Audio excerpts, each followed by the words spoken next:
ही बसा है। चल थोड़ा सुस्ता लेते हैं, वैसे भी शाम तो हो ही गई है। बिरजू की बात सुनकर हीरा ना चाहते हुए भी एक पेड़ के नीचे बैठ गया। अचानक उन दोनों के कानों में एक बच्चे के रोने की आवाज टकराई। बिरजू भैया, तुमने कुछ सुना? यहाँ जंगल में कौन सा बच्चा रो रहा होगा? आवाज तो मेरे भी कानों में आ रही है, चलो चलकर देखते हैं। बिरजू और हीरा आसपास नजर दौड़ाने लगे। तभी उन दोनों की नजर एक बच्चे पर पड़ी। वो दोनों उस बच्चे के करीब चले गए। बिरजू भैया, यह बच्चा तो यहाँ अकेला है, यहाँ तो आसपास कोई मौजूद नहीं। बिरजू उस बच्चे को गौर से देखने लगा। उसके चेहरे पर डर और भय के साए लहराने लगे। यहाँ से भाग हीरा। अरे क्या हुआ? अचानक तुम्हारा चेहरा फटे हुए पपीते जैसा कैसे हो गया? हीरा गौर से देख, ये बच्चा कोई इंसान का बच्चा नहीं बल्कि कागज का बच्चा मालूम पड़ता है। बिरजू के कहने पर हीरा उस बच्चे को गौर से देखने लगा। बिल्कुल सही कह रहे हो बिरजू भैया, यहाँ से भागो। वो दोनों डरते हुए वहाँ से भाग गए।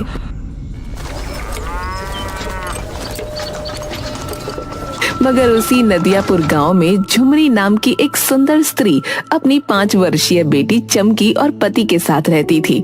झुमरी का पति बहुत गरीब था। एक दिन झुमरी का पति बसंत दोपहर के समय अपने घर पर उदास बैठा था। अजी क्या हुआ जी, आप इतने उदास क्यों बैठे हैं? काफी दिनों से मुखिया जी से अपनी मजदूरी मांग रहा हूँ, लेकिन वह दे ही नहीं रहे। उनसे कहते क्यों नहीं कि हमारे घर में राशन भी खत्म होने को है। अगर आप वहाँ हमें समय पर पैसे दे सकते तो फिर ऐसी जगह काम करने से क्या फायदा।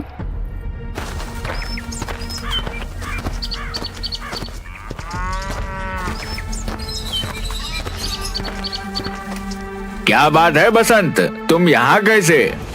मुखिया जी, आपने मुझे 6 महीने से मेरी मजदूरी नहीं दी। मेरे घर पर राशन खत्म होने का है। मत भूलिए, मेरे घर पर मेरी पत्नी और मेरी बेटी मेरी जिम्मेदारी हैं। तो मैं क्या करूं? तूने क्या अपनी बच्ची क्या मुझसे पूछकर पैदा की थी क्या? मुखिया जी, मैं तो बस अपने पैसे मांग रहा हूँ, मुझसे बदतमीजी से बात मत कीजिए। तुमने नौकरों को ज्यादा सिर पर चढ़ा रखा है मुखिया। अगर ये मेरा नौकर होता तो मैं इसका लात घूसों से ऐसा स्वागत करता कि ये फिर कभी किसी से जुबान लड़ाने की काबिल नहीं रहता। तो फिर इस नेक काम में मैं क्यों देरी करूं? इतना बोलकर मुखिया बसंत को बुरी तरह से पीटने लगा और उसे धक्के देकर बाहर निकाल दिया। जा, नहीं देता तेरे पैसे। जिससे शिकायत करनी है कर ले, जो उखाड़ना है उखाड़ ले। बसंत रोते हुए घर आ गया।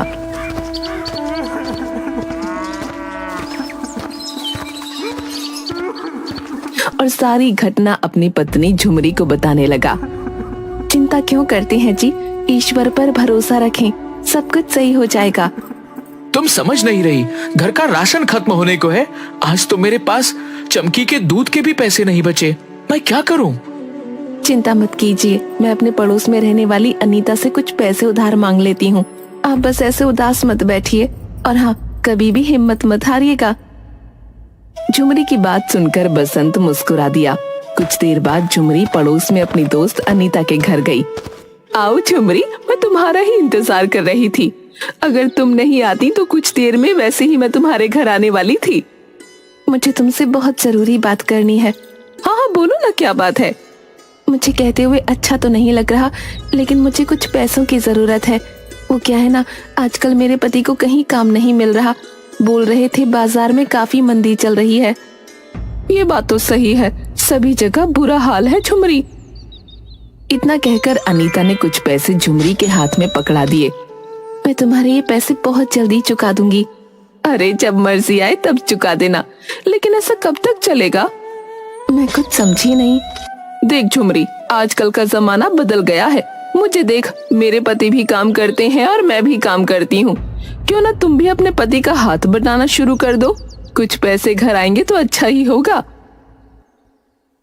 तुम सही बोल रही हो अनीता, मन तो मेरा भी बहुत करता है, लेकिन मुझे कोई काम भी तो नहीं आता। तुम उसकी चिंता मत करो झुमरी, मैं कागज के बहुत अच्छे खिलौने बनाती हूँ। तुम चाहो तो मैं तुम्हें सिखा सकती हूँ। जिस तरह से बाजार में मैं ठेला लगाकर कागज के खिलौने बेचती हूँ, उसी तरह तुम भी बेचना, एक से भले दो।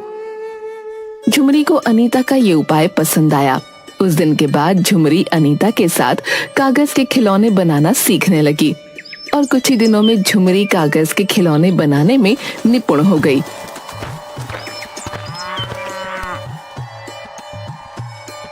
अरे वाह झुमरी, तुम तो मुझसे भी अच्छे कागज के खिलौने बनाने लगी। मुझे तो विश्वास ही नहीं हो रहा। नहीं अनीता, तुमसे अच्छे तो मैं कभी नहीं बना सकती। आखिर तुम मेरी गुरु ठहरी। ठीक है झुमरी, तुम पहले इम्तिहान में तो पास हो गई, बल्कि यूं कहो फर्स्ट डिवीजन से पास हुई हो। और तुम्हारी दूसरी और आखिरी परीक्षा और होनी है। अब मुझे कौन सी परीक्षा पास करनी है? कल तुम मेरे साथ बाजार में खिलौने बनाकर बेचोगी। देखते हैं किसके खिलौने ज्यादा बिकते हैं। अगले दिन झुमरी अनीता के साथ दूसरा ठेला लगाकर कागज के खिलौने बेचने के लिए खड़ी हो गई। कुछ ही देर में झुमरी के सारे खिलौने बिक गए। अरे वाह झुमरी, मेरे ठेले में तो कुछ थोड़े खिलौने बचे हैं, लेकिन तुम्हारे तो सारे खिलौने बिक गए। कहीं तुम्हें बुरा तो नहीं लगा? अरे इसमें बुरा लगने वाली क्या बात है? ईश्वर हर किसी को अपना अपना नसीब देता है। उस दिन के बाद अनीता और झुमरी रोज सुबह बाजार में कागज के खिलौने बेचने जाती। शाम तक झुमरी के सारे खिलौने बिक जाते। झुमरी के दिन अब बदलने लगे थे। एक दिन बसंत झुमरी से बोला, मैंने जरूर पिछले जन्म में कुछ अच्छे पुण्य किए होंगे झुमरी, जो मुझे इस जन्म में तुम्हारी जैसी पत्नी मिली। ऐसी बातें क्यों करती हैं जी? अगर पति पत्नी के हर दुख में पति उसका साथ देता है, तो क्या पत्नी उसके दुख में उसका साथ नहीं दे सकती? मैं तुम्हें यह बताने के लिए आया हूँ कि मुझे चौधरी के खेतों में काम मिल गया है। ये तो बहुत अच्छी बात है जी। अब हमारी कमाई दुगनी हो जाएगी।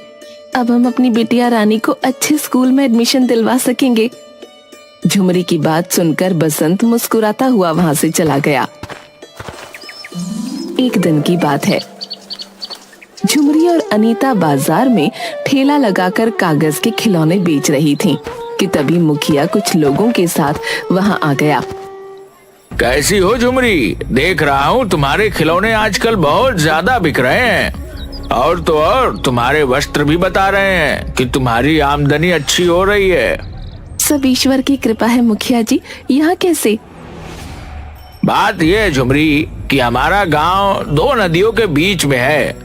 वर्षा प्रारंभ होने वाली है और मुझे सूचना मिली है कि इस बार हमारा गांव भयंकर बाढ़ की चपेट में आ सकता है। इस तरह से तो गांव वालों का जीवन यापन बर्बाद हो जाएगा। इसीलिए मैं चंदा इकट्ठा कर रहा हूँ। झुमरी, तुमसे भी मैं चंदा लेने आया हूँ। झुमरी ने उस दिन की सारी कमाई मुखिया के गुल्लक में डाल दी और साथ ही साथ उसकी दोस्त अनीता ने भी। झुमरी, मैं सारे गांव वालों से चंदा लेकर उनके लिए शहर से अच्छे कंबल और बहुत सी खाने पीने की वस्तुएं लेकर आऊंगा। मुझे तुम पर विश्वास नहीं है मुखिया जी। वैसे भी तुम मेरे पति की 6 महीने की तनख्वाह रोके बैठे हो। देखते हैं गांव वालों की कितनी मदद करते हो। अरे तुम अभी तक अपने पति की मार को दिल पे लगाए बैठी हो, मगर वह मुझे आकर बदतमीजी से बात कर रहा था।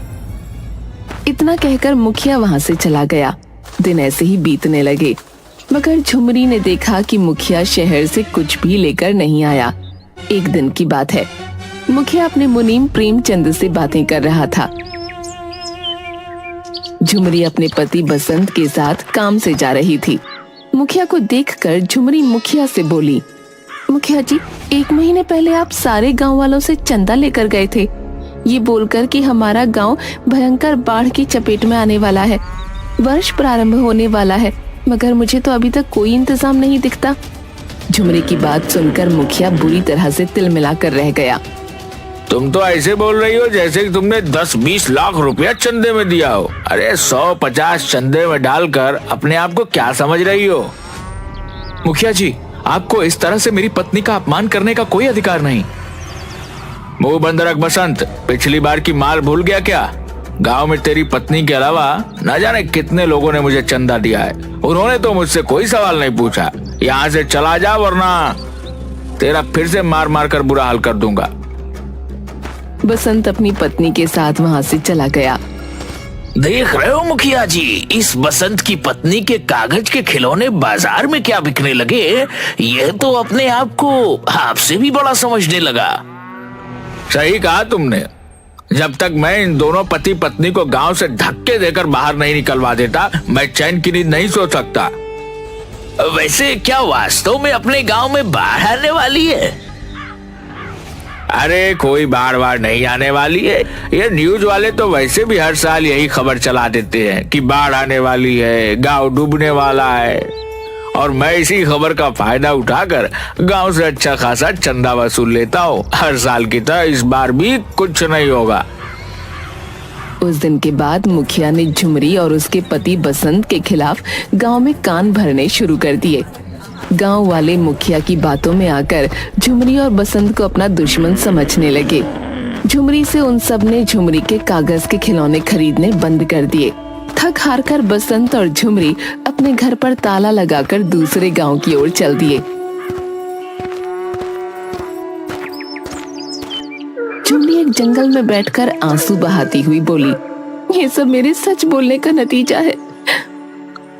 दिल छोटा मत करो झुमरी, तुमने तो सच बोला है और सच बोलने वालों की कभी हार नहीं होती। वो सब तो ठीक है जी, लेकिन अब क्या होगा? हमारे पास बिल्कुल भी पैसे नहीं है और बोतल में सिर्फ चमकी का आधा गिलास दूध बचा है। झुमरी ने इतना कहा ही था कि तभी एक दूसरे बच्चे के रोने की आवाज झुमरी के कानों में टकराई। झुमरी ने देखा कि एक पेड़ के नीचे सुंदर सा बच्चा रो रहा है। ये किसका बच्चा है? पता नहीं झुमरी यह किसका बच्चा है, लेकिन मुझे तो यह बहुत भूखा लगता है। मेरे पास भी आधा बोतल दूध है, अगर मैं इसे पिला दूंगी तो हमारी चमकी भूखी रह जाएगी। चिंता मत करो झुमरी, यह बच्चा कई दिनों का भूखा मालूम पड़ता है, पहले इसे दूध पिला दो। झुमरी उस बच्चे को दूध पिलाने लगी। उस बच्चे ने दूध पिया ही था कि तभी अचानक रंग बिरंगी किरणों के साथ उस बच्चे का आकार बड़ा हो गया और वो एक सुंदर नवयुवक में परिवर्तित हो गया। कौन हो तुम? मैं एक जादुई कागजी पुरुष हूँ। मुझे तुम्हारे बारे में सब पता है। तुम्हारे पास सिर्फ आधी दूध की बोतल थी और तुमने अपने बच्चों को ना पिलाकर वह मुझे पिला दी। मैं तुम्हें वरदान देता हूँ कि तुम अब से जो भी कागज के खिलौने बनाओगी उनमें जादुई शक्तियां आ जाएंगी। और मैं तुम्हें एक राज की बात बताने वाला हूँ। तुम्हारा गांव भयंकर बाढ़ की चपेट में आने वाला है। कल तुम्हारे गांव में तबाही ही तबाही मच जाएगी। इतना कहकर सुंदर पुरुष वहाँ से गायब हो गया। हम नहीं जा सकते, हमारा गांव मुसीबत में है। तुम सही कहती हो झुमरी, हमें गांव वालों की मदद करनी चाहिए। और वैसे भी उस मुखिया ने हमारे खिलाफ गांव वालों के कान भरे हैं, वरना गांव वाले बुरे नहीं हैं। झुमरी और बसंत दोबारा अपने गांव वापस आ गए। झुमरी ने कल की तैयारी करनी शुरू कर दी। उसने एक बहुत सुंदर कागज की नाव बनाई। उसने उस नाव में अलग अलग तरह के बहुत सुंदर सुंदर घर बनाए। देखते ही देखते उसकी कागज की सुंदर बड़ी नाव बहुत बड़ी हो गई और एक विशाल नाव में परिवर्तित हो गई। झुमरी अपने परिवार को लेकर उस नाव में चली गई। अरे झुमरी, यह तो लग ही नहीं रही कि ये कागज की है। इसकी दीवारें तो पत्थर से भी मजबूत मालूम पड़ रही हैं। उसने सही कहा था, इसके अंदर अद्भुत जादुई शक्तियां आ गई हैं। अगले दिन भयंकर बारिश शुरू हो गई। देखते ही देखते पूरे गांव को बारिश की बाढ़ ने अपनी चपेट में ले लिया। गांव वालों में हाहाकार मच गया और झुमरी नाव बाढ़ में तैराने लगी। झुमरी ने देखा कि उसकी दोस्त अनीता पानी में डूब रही थी। झुमरी ने तुरंत नाव को वहां जाने का आदेश दिया। अनीता, कागज की नाव के ऊपर आ जाओ। ये कैसा चमत्कार है? वो सब बातें बाद में करेंगे, पहले अपने परिवार को लेकर ऊपर आ जाओ, तुम्हारा परिवार सुरक्षित रहेगा। अनीता अपने परिवार को लेकर नाव पर चढ़ गई। उसने गांव के सभी लोगों को झुमरी की नाव के ऊपर ले लिया, सिवाय मुखिया के घर को छोड़कर। मुखिया दौड़ता हुआ आकर बोला, मुझे भी नाव में ले लो झुमरी, मुझे माफ कर दो, मुझसे बहुत बड़ी गलती हो गई। मेरा दिल तुम्हारी तरह नहीं है मुखिया जी, आओ अपने परिवार को लेकर नाव के ऊपर आ जाओ। मुखिया अपने परिवार को लेकर नाव पर चढ़ गया और झुमरी की ओर देखकर बोला, मुझे माफ कर दो, मैंने तुम्हारे साथ कितना बुरा सुलूक किया और उसके बाद भी तुमने मेरी कितनी मदद की। मुखिया जी, हमें हमेशा दूसरों की मदद करनी चाहिए। पता नहीं कौन कब किसके काम आ जाए। तभी अनीता झुमरी से बोली, झुमरी, बाढ़ बहुत ज्यादा भयंकर है। हमारे गांव के अलावा और भी गांव बाढ़ की चपेट में आ गए होंगे। हमें उन सबकी मदद करनी चाहिए। झुमरी को अनीता की बात पसंद आ गई। झुमरी अपनी जादुई नाव को लेकर दूसरे गांव में गई और वो सबकी मदद करने लगी। कुछ दिनों बाद बाढ़ का पानी जब उतर गया, तब झुमरी ने अपनी कागज की नाव में कागज के भोजन बनाना प्रारंभ कर दिए। झुमरी जैसे ही कागज के भोजन बनाती, वो असली भोजन बन जाते। अरे वाह झुमरी, यह कैसे संभव हुआ? कागज के भोजन असली भोजन कैसे बन जा रहे हैं? तुम्हें याद नहीं, उस जादुई सुंदर पुरुष ने हमसे क्या कहा था? तुम कोई भी कागज का खिलौना अगर बनाओगी तो उनमें जादुई शक्तियां आ जाएंगी। मुझे विश्वास था कि अगर मैं कागज के भोजन बनाना प्रारंभ करूंगी तो वो असली भोजन बन जाएंगे। ये ईश्वर ने हमारी मदद की है झुमरी। देखो ना, इस तरह से कितने लोग भूखे मरने से बच जाएंगे। इस तरह से गांव में सभी लोग भूखे मरने से बच गए। कुछ महीनों बाद सब कुछ ठीक हो गया।